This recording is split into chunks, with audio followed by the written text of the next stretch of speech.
asalaamaaleykum rahmatullah asalaamaaleykum rahmatullah taala wa barakaatu man la seen mbokk Babacar Gueye may ñëwaat si vidéo yi ñu doon def si décentralisation wala fàttalikoo jamono yële ñu weesu ñu ngi accès woon on avait axé notre intervention sur les assises de la décentralisation de 2007.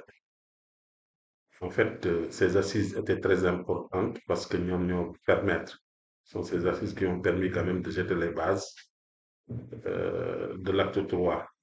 C'est une réflexion très profonde, donc qui était axée sur le cadre institutionnel, organisationnel et juridique, le cadre financier, le cadre humain, avec les aspects spécifiques de la décentralisation. On avait montré les limites de l'acte qu'on pourrait qualifier de deux, moom mooy en 1996 avec la régionalisation. Donc tey dañuy ñëw si les prémices ou bien l'acte 3, ce qu'on appelle l'acte 3 de la décentralisation. Donc comme on l'a vu durant tout ce processus, même avant les assises avec les autres vidéos, on avait vu que depuis 1872, date de la création de la commune de Saint-Louis, le Sénégal s'est lancé dans un processus vraiment ambitieux de décentralisation. Donc, on ne reviendra pas sur ce processus-là, mais on retiendra des repères phares comme en 1972 et 1996. Donc, pour la première réforme, qu'on pourrait qualifier quand même de réforme ambitieuse en 1972, l'acte précurseur, 72 pose l'acte précurseur des libertés locales, plus affirmé, avec la création des communautés rurales, parce qu'on avait dit que en 72, c'était une innovation sénégalaise, la création des communautés rurales, qui avait relevé la responsabilité citoyenne, puis progressivement la participation citoyenne. Donc, cette réforme axée sur la promotion de la déconcentration et de la régionalisation de la planification. Donc, en 1996, maintenant, dans le souci d'accroître la proximité de l'État et la responsabilité des collectivités territoriales, cette régionalisation donc avait consacré l'érection de la région en collectivité territoriale, la création des communes d'arrondissement, le transfert aux collectivités locales de compétences dans 9 domaines. Donc ça, c'était vraiment un tournant très intéressant, le transfert des compétences. L'institution comme principe du contrôle de légalité a posteriori. Donc il y avait plus de tutelle ni de légalité a priori. Donc c'est le contrôle de légalité a posteriori. Et la libre administration des collectivités territoriales.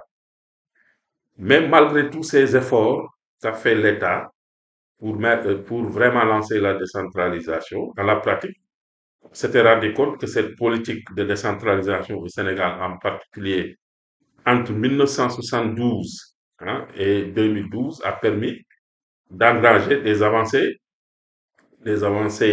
administratives et institutionnelles. Ça, c'est indéniable. Mais beaucoup de limites pèsent encore sur sa mise en œuvre. Donc, il s'agit notamment, comme on l'avait relevé dans les assises, quelques éléments, des faiblesses objectives du cadre institutionnel et organisationnel de la décentralisation pour la promotion du développement territorial.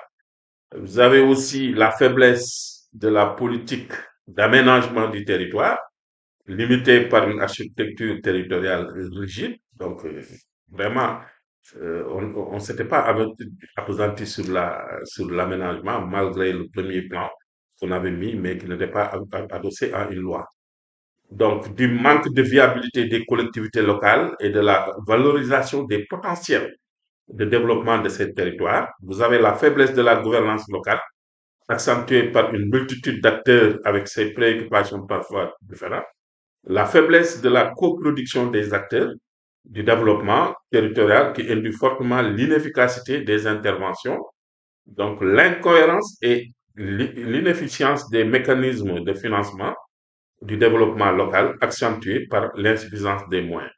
Donc, ce sont ces points essentiels que l'on avait retenus dans le diagnostic et le contexte et les faiblesses de ces politiques et stratégies de développement appliquées jusque-là, dans cette période-là, entraînent la nécessité d'initier des alternatives susceptibles de corriger les déficiences et de réaliser des progrès significatifs à l'échelle nationale et un développement local harmonieux, donc, et durable. Alors, c'est pourquoi, à l'époque, c'est-à-dire après la deuxième alternance, donc en 1972, et surtout pour des points repères, surtout le Conseil des ministres du 7 juin 2012 à Saint-Louis, le président de la République avait donné des instructions pour faire le bilan de la politique de décentralisation au Sénégal afin d'ouvrir un chemin pour un véritable développement. Donc, il l'a réitéré le 27 juin donc 2012 à Ziguinchor et en demandant vraiment et en proposant l'option de territorialisation des politiques publiques, voilà, d'organiser le premier en organisant le premier conseil interministériel de l'administration territoriale et de diligenter l'élaboration et la mise en œuvre du projet territorial de l'État en Casamance pour faire de cette région donc le territoire test de cette nouvelle politique. Donc, lors de la formulation de l'acte 3, on s'est rendu compte que la région test qu'on avait ciblée, c'était la Casamance et les concertations étaient très avancées. Donc, pour surtout mettre en place les pôles territoires. Toujours dans le communiqué du Conseil des ministres tenu le jeudi 17 janvier 2013, donc le chef de l'État donc avait indiqué également qu'il faut asseoir donc une véritable politique de développement et de mise en valeur des potentialités des territoires à l'horizon 2022 et élaborer une loi d'orientation pour le développement durable des territoires.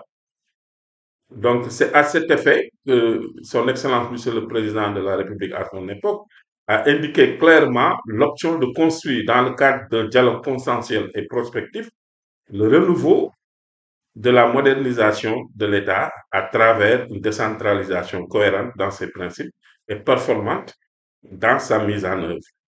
Aussi, aussi le gouvernement utile pour la refondation majeure donc de l'action territoriale de l'État à travers le projet de réforme dénommé Acte 3 de la décentralisation. Donc, comme vous le savez, donc si nous suivions bien donc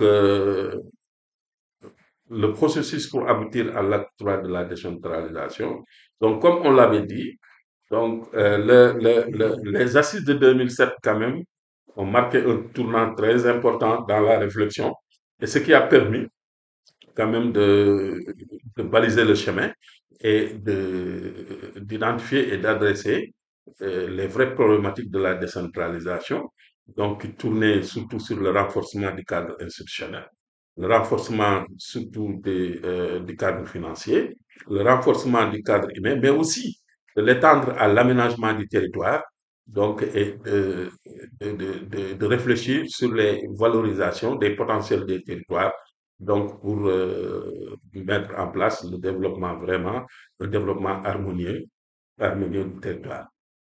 Alors, maintenant, la vision était d'organiser le Sénégal en territoire viable, compétitif et porteur de développement durable à l'horizon 2022.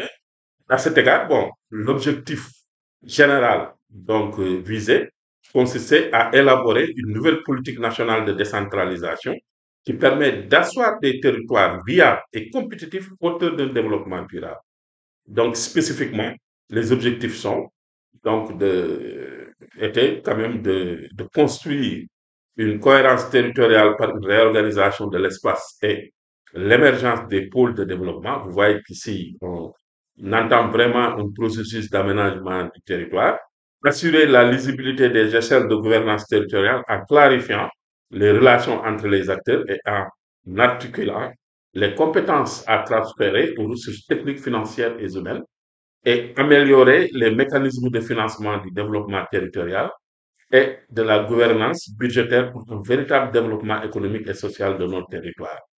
Donc, ça, c'est la vision et les objectifs. Donc, nous allons aborder dans notre vidéo donc les résultats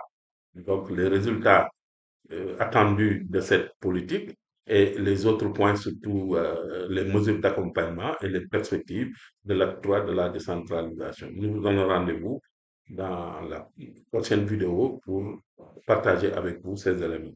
Merci.